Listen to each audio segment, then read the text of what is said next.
তো বন্ধুরা আসসালামু আলাইকুম, তোমরা সকলে কেমন আছো? আশা করি অনেক অনেক ভালো আছো। তো এত বড় বড় আর্ট পেপার নিয়ে আমি কি করব সেটাই ভাবছো তো? তেমন কিছু করব না, আমার এই ছোট্ট রুমটাকে একটুখানি ডেকোরেশন করব, তার জন্য বসে পড়েছি আর্ট পেপার নিয়ে।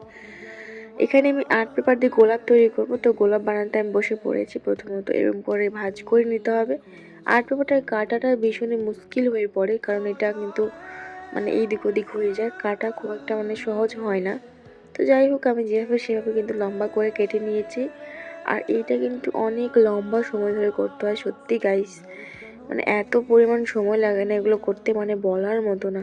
তো যাই হোক, লম্বা লম্বা করে কাটা হয়ে গেলে এরকম ছোট ছোট করে টুকরো করে নিতে হবে। ছোট ছোট করে টুকরো তোমরা তোমাদের মন মতো করতে পারো, যে যেমন গোলাপের সাইজ বড় করবে ছোট করবে সেই অনুযায়ী এটা ডিপেন্ড করে।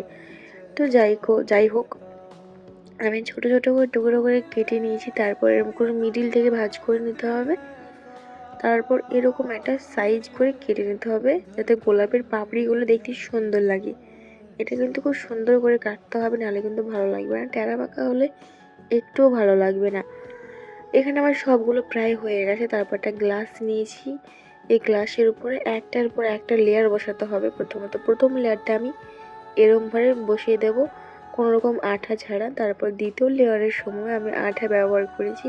এরকম সেম টু প্রতিটা লেয়ারের সময় আঠা ব্যবহার করে একের উপর এক করে দিলে গোলাপটা রেডি হয়ে যাবে। আমি সেম প্রসেসে 6টি গোলাপ তৈরি করেছি।